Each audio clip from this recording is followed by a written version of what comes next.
నియోజకవర్గ మండల ప్రత్యేక అధికారులు క్షేత్రస్థాయిలో పర్యటించి సమస్యలను వెంటనే పరిష్కరించాలని గుంటూరు జిల్లా కలెక్టర్ ఎం సాయికాంత్ వర్మ ఆదేశించారు.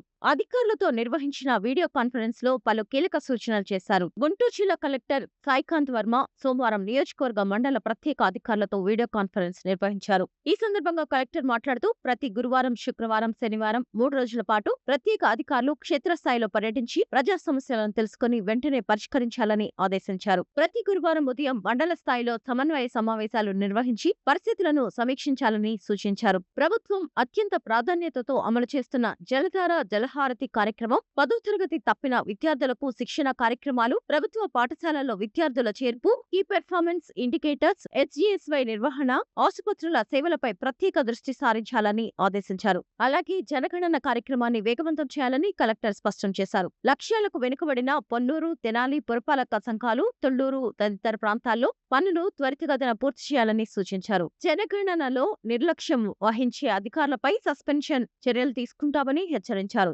22 కేసుల పరిష్కారంలో చొరవ చూపాలని కూడా ఆదేశించారు. జిల్లా కలెక్టర్ కార్యాలయంలో ప్రత్యేక కంట్రోల్ రూమ్ ఏర్పాటు చేసి రియల్ టైం పర్యవేక్షణ చేపడుతున్నట్లు కలెక్టర్ తెలిపారు. కంట్రోల్ రూమ్ నుంచి సమాచారం అందిన వెంటనే నియోజకవర్గ మండల అధికారులు తక్షణ చర్యలు తీసుకోవాలని ఆదేశించారు. ఈ వీడియో కాన్ఫరెన్స్ లో జాయింట్ కలెక్టర్ అశుతోష్ శ్రీవత్సవ, జిల్లా రెవెన్యూ అధికారి Kachavali, Zilla Parishad CEO Jyothi Basu, ICDS project director Prasuna, ఇతర జిల్లా స్థాయి అధికారులు పాల్గొన్నారు. ప్రజా సమస్యల పరిష్కారంలో అధికారులు క్షేత్రస్థాయిలో చురుకుగా పనిచేయాలని జిల్లా కలెక్టర్ స్పష్టం చేశారు.